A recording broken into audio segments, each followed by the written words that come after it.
trailer number 2 for No Time to Die.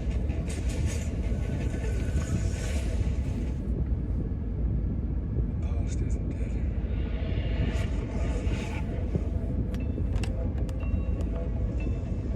James, Volume up. fate draws us back together. Now your enemy is my enemy.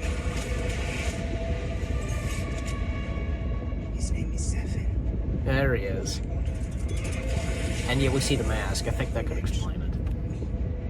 When our secret finds its way out, it'll be the death of him. You can imagine why I've come back to play. There's a young lady in Santiago I want you to meet. You're late. When you're ready. Salute. I met you on New 00. She's a disarming young woman. I get why you shot him. Yeah, well, everyone tries at least once.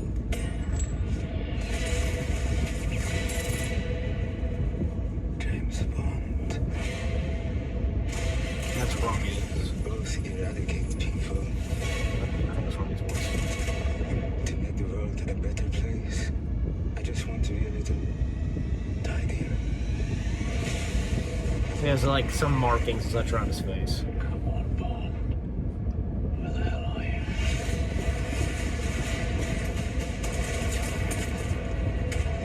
You ever flown with this? Oh, that's cool. You see that plane? Villains and heroes these days. There's a glider. Yeah. Represent The way it folded out the wings. The wings folded out, that is. Oh my god! There will be nothing Wow. left to say. Oh boy.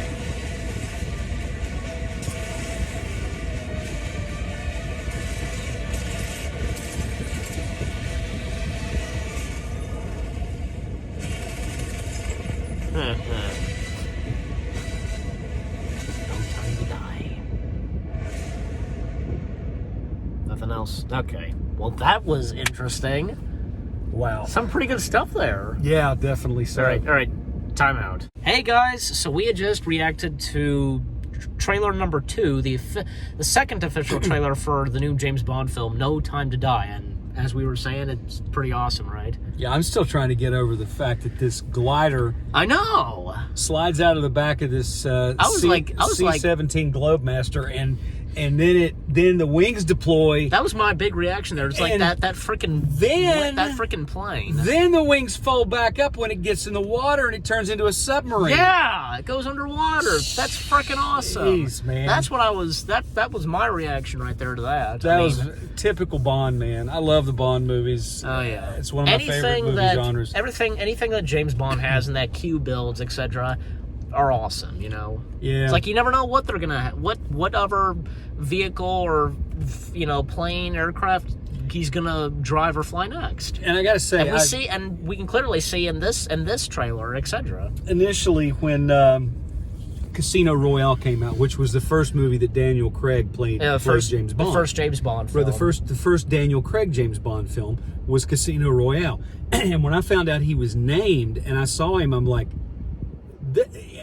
I was kind of upset because I wanted Adrian Paul, who played Highlander. I wanted him, and a lot of people wanted him to play Bond, because if you see a picture of him, if you see a picture of Sean Connery, when he's very young, Sean Connery did a Disney movie, and I can't remember what the name of it is, but if you see him on I'll have to check that in the too. movie promo, you're like, is that Adrian Paul?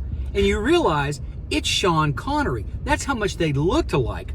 When, at that younger age. I mean, Adrian Paul looked like a younger version of Sean Connery, and he would have been perfect for it. But Daniel Craig, excellent. No, he did a spot on James Bond. I mean, that was excellent casting, because he is the baddest Bond ever. Yeah. I mean, he really is. I loved Sean Connery. Yeah, I mean, none of our Bonds, I guess even Daniel Craig could top off Sean Connery. Yeah. Because the first James Bond. I loved Pierce Brosnan, because Pierce Brosnan was good too. He had some great one-liners. And after really great one-liners. And after Pierce Brosnan, then came Daniel Craig. Yeah, Daniel Craig. He was a good replacement. So, and I know this is his last movie he's doing. Yeah. I know there's been talk about getting a female Bond. Bad idea. Yeah, and that James Bond's always been a male. That is not coming from a misogynistic standpoint or sexist standpoint. It's just James Bond is James Bond. Yeah. Leave it alone. And I don't care if he's black or white. I don't care. Who's the guy that they talked Idris about? Elba. Yeah, absolutely would be excellent as Bond. He would be excellent as Bond. Yeah. But I guess he's not interested. Yeah. But I really hope the next Bond replacement they get is as good as Daniel Craig. Yep, and even before Daniel Craig, the others. Timothy Dalton wasn't a bad. I was going to mention Timothy Dalton. He only was not did a bad. one. Did he only do one James Bond? I think film? he did one Bond film, and he was good. He was really good. I wonder why he only did one. I don't know. Because after him, obviously, the next was Pierce Brosnan. Yeah. I hate to say my least favorite was Roger Moore. Roger Moore? I hate to say it. I like Roger Moore as an actor. He's a good actor, but I didn't get into him as Bond, really. I really didn't. Sean Connery was just, he was good. He just, Bond. James Bond. He even did James Bond for many years and many James Bond films, Yeah, he did. But I'd have to say Daniel Craig is my all-time favorite. He is good. And the scene in, I think it is Casino Royale, at the very beginning, when there's I think there's a cobra. There's these cobras. This guy in a cobra pit or something, and they're in, I don't know where they are, Central America. I don't know where they are. Somewhere in Africa. And the guy is standing there, and he's talking to Bond. He's like one of his contacts. Which James Bond? I think this is the first one. I think this was Casino Royale. Okay. I think it was. And the guy puts his hand up to his ear, and Bond is going, no, get your hand down, because he's giving himself away that he's got an earpiece. Sure enough, the bad guy sees him. He's tipped off. He runs. Bond chases him. That is of any movie I have ever seen in my life, that is the single best chase scene on foot I have ever seen in my life. I have to go back and look at that. It is absolutely amazing. You are sitting there just going, I mean, it's amazing. The running through buildings, jumping over stuff, and I mean, it's just. It's like you have your jaw drop. It's like, oh my god, they both end up falling. You think, oh my god, he's dead. But they're not. They land on a platform. But it's just both unbelievable. Both he and the bad guy. He tackles the bad guy. They literally fall off of. They literally fall. I mean, they must have fallen like 60 feet or more and land on this platform, or maybe not that far, but it just. They fell a long way and they landed on a platform. It broke their fall. But and then I think they rolled off and landed on something else. But because Skyfall, that was another good James Bond film, Daniel Craig. Yeah, Skyfall was sad because that's when M, when she was, that was her demise. Judi Dench, Dame Judi Dench. Yeah. That was her demise, and I hated to see that happen. She was killed. She was killed. Yeah, the bad guy killed her. I think he stabbed her, and then she died in Bond's arms. Yeah, and there's a bit of archive footage or whatever of M in the next one, Spectre. So, exactly. I liked Spectre, the last James Bond film, Spectre. What did you think of it? Spectre was very good. Oh yeah. Going back to the opening song to Spectre, Writings on the Wall. Yeah, that was good. It even won an Oscar for that. Well, my two favorite Bond themes. Yes. One is "Live and Let Die" by Paul McCartney. Yes, that one. And "Live and Let Die." And the other it kind of slow. Then it goes a bit fast, like dun dun dun, dun dun dun, like that. Right, and his name is completely escaping me. The artist that did the theme song for Casino Royale. I think it was Casino Royale. Maybe it was Spectre. Cornell. What's his first name? I can't remember. He committed suicide several years ago, unfortunately. Oh, he did? Yeah, but oh my gosh. But he did a song. Killer song. It was absolutely amazing. For which James Bond? Casino Royale? Maybe I'll while we're sitting here talking, I'll look it up real quick. Okay, but don't want to make this too long, but... no, go right ahead. Have you, because if you probably haven't heard the new James Bond theme song for No Time to Die, have you? No, I have not. I have not yet. I haven't even heard it yet. I feel like we should wait and hear that when we see it in theaters. Exactly. I think we should. But it is performed and sung by, I don't know if you'd be familiar with her, Billie Eilish.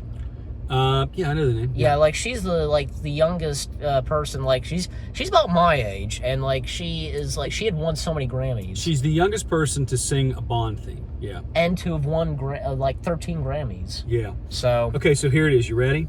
Yeah. The song is "You Know My Name" by from Casino Royale. From Casino Royale. So we were right. Chris Cornell You were right. was the singer. Who was And it again?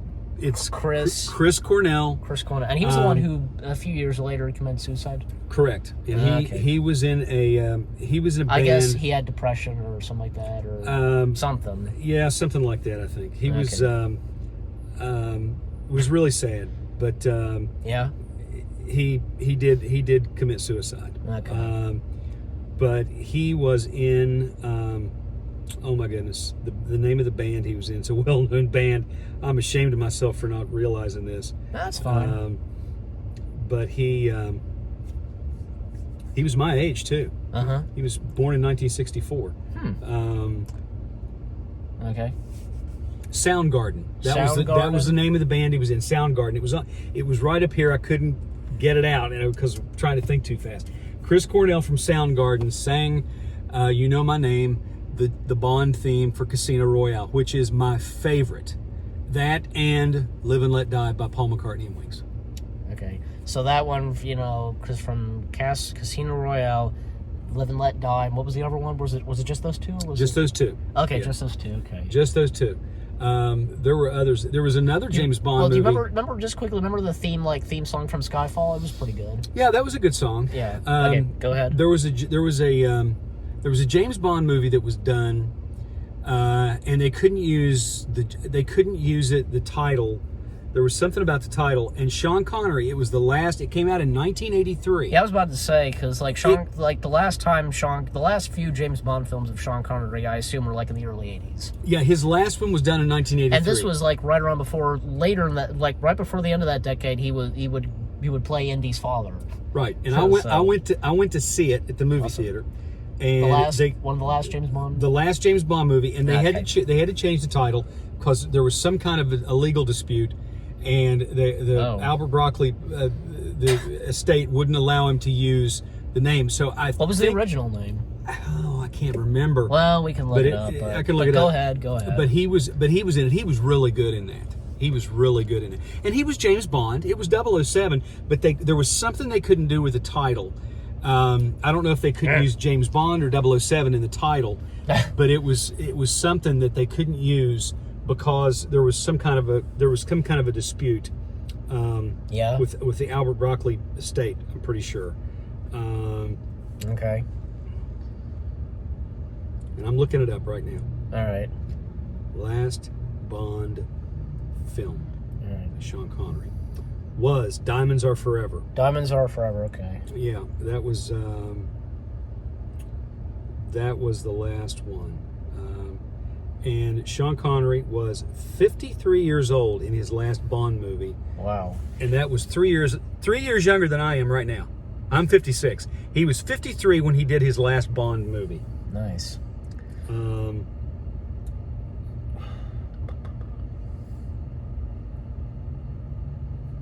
So it was. So I can't. I'm not finding any of the details on the.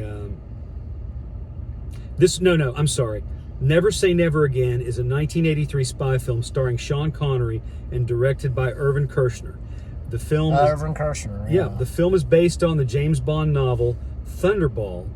Director of Empire Strikes Back. And even RoboCop 2. Right, which had been previously adapted in a 1965 film under that name. Unlike the majority of Bond films, Never Say Never Again was not produced by Ian Productions, but by Jack Schwartzman's Talia film in association with Kevin McClory, one of the original writers of the Thunderball storyline.